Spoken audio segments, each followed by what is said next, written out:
Por 2 vezes, os protótipos do Starship experimentou o calor brutal da reentrada.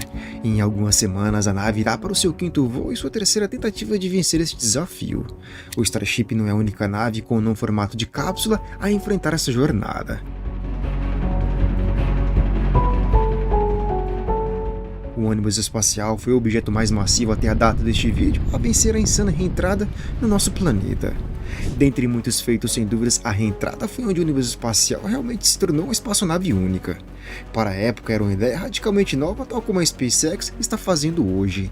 O ônibus espacial era capaz de não apenas sobreviver ao imenso calor da reentrada, mas também de fazer a transição para o voo aerodinâmico, o que exigia uma modelagem cuidadosa de suas asas e de sua cauda. Sejam todos muito bem-vindos à insana engenharia da reentrada.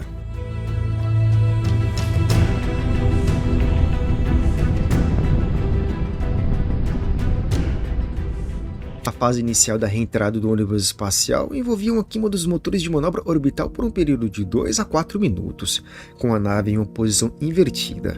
Essa queima reduzia sua velocidade orbital de cerca de 7 km por segundo para aproximadamente 6,9 km por segundo.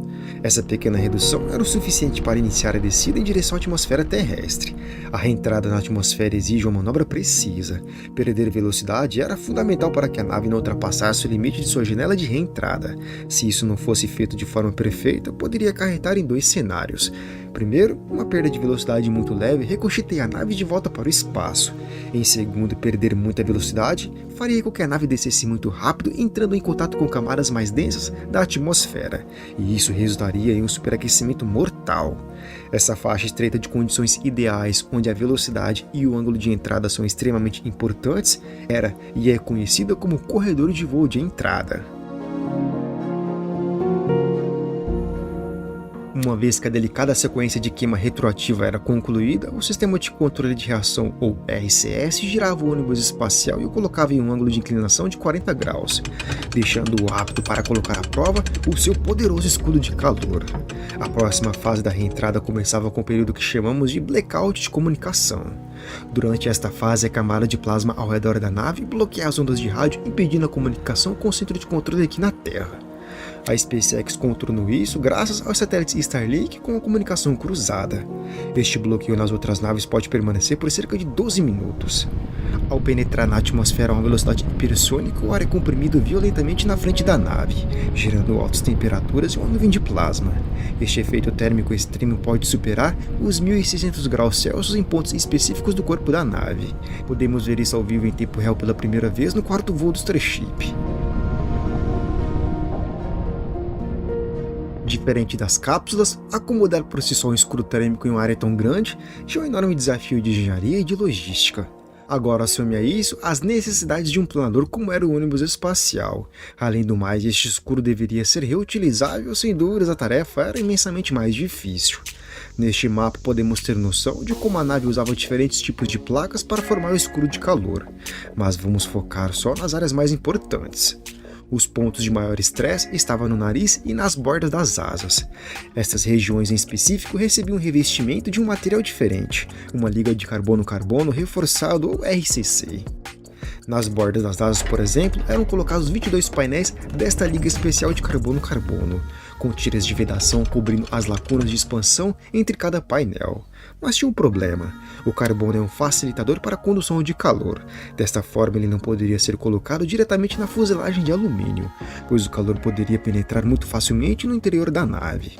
Os engenheiros contornaram essa situação com pontos de fixação feitos do material em Inconel X. Estes pontos ficavam entre os painéis e a fuselagem, impedindo assim a transferência de calor de forma massiva. Para reforçar ainda mais esta área, esses 22 painéis recebiam uma camada extra das mesmas placas que eram colocadas no restante da nave. E por falar nessas placas, elas eram divididas em alta temperatura e as de baixa temperatura. As de cor preta na parte inferior eram as HRSI, ou isolamento de superfície reutilizável de alta temperatura. Sua composição era de sílica quase pura, derivada do quartzo fundido. Já as placas brancas eram as LRSI, o isolamento de superfície reutilizável de baixa temperatura. Elas eram feitas de fibra de sílica coberta por uma camada cerâmica especial para fortalecer a sua cor branca e repelir o máximo possível do calor e da radiação solar.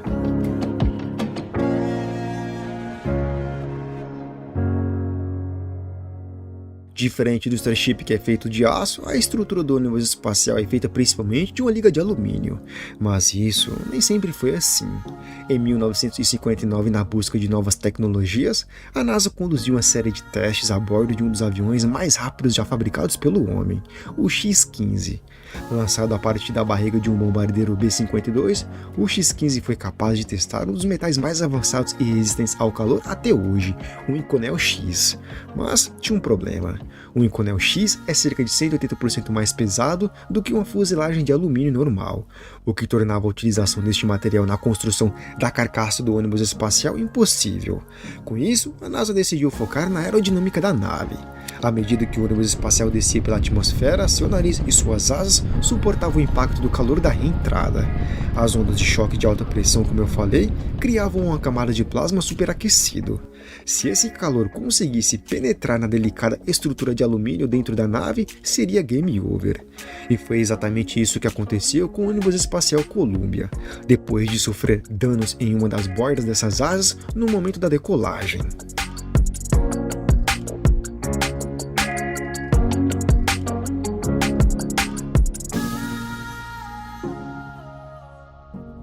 O primeiro passo para proteger as áreas mais vulneráveis do ônibus espacial era manter o plasma superaquecido o mais distante possível dessas superfícies. O nariz, as asas e a barriga da nave foram cuidadosamente projetados para garantir que as ondas de choque permanecessem sob controle, mantendo boa parte do calor afastado da superfície superior da nave devido ao seu design redondo. Este formato cria uma onda de choque em forma de cúpula, com uma camada de ar de menor pressão entre a nave e a onda, o que reduz as taxas de transferência de calor. Por esta razão, a superfície do ônibus espacial foi cuidadosamente moldada para tirar proveito deste fenômeno.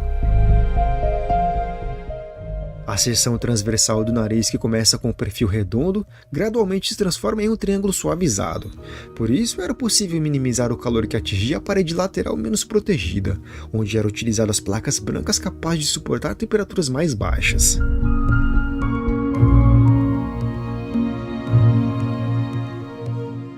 Mantê-lo em um ângulo de 45 graus por vários minutos não era uma tarefa fácil. Gerenciar este ângulo com uma velocidade de 6,5 km por segundo foi extremamente desafiador. Somente os elevos ou os mini-flaps no final das asas não eram suficientes, e é aqui que o flap traseiro do corpo da nave entra em ação. Este flap era uma superfície de controle maciça, localizada abaixo dos motores RS-25. Além de oferecer controle aerodinâmico, ele também servia como escudo térmico para os motores principais.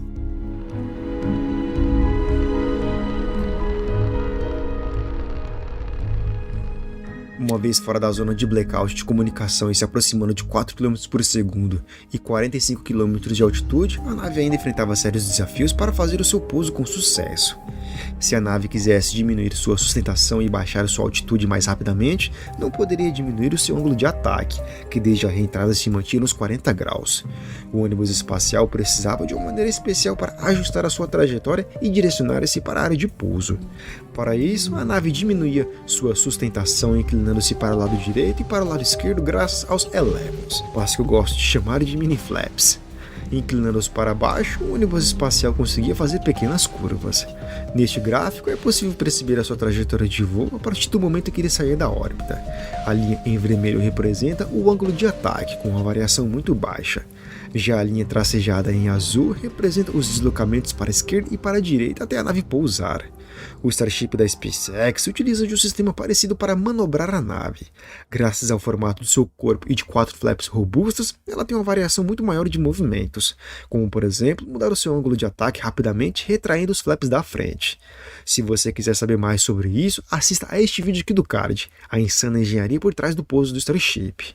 Bom, uma outra grande vantagem do Starship e de seus flaps é que ela pode pousar em qualquer lugar com a manobra Flip Maneuver ou manobra suicida.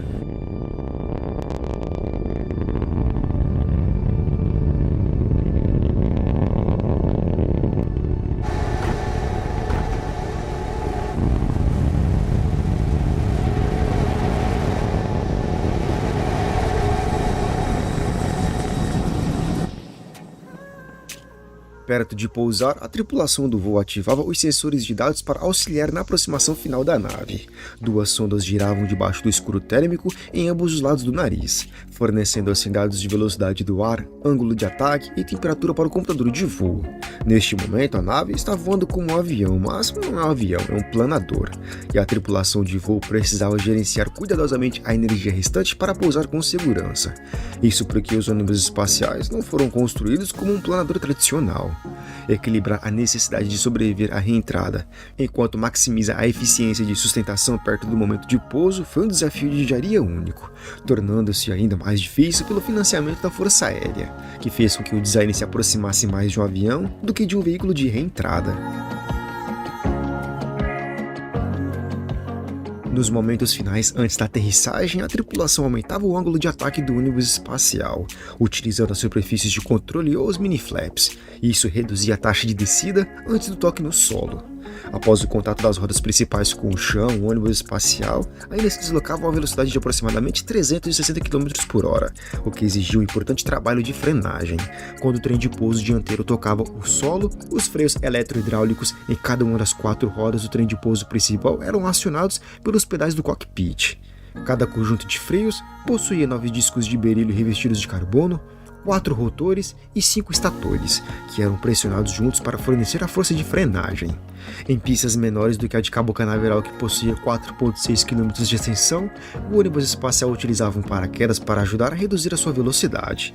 Um exemplo disso é a missão STS-49, onde o ônibus espacial Endeavour pousou na base Edwards, na Califórnia, utilizando este sistema auxiliar de frenagem.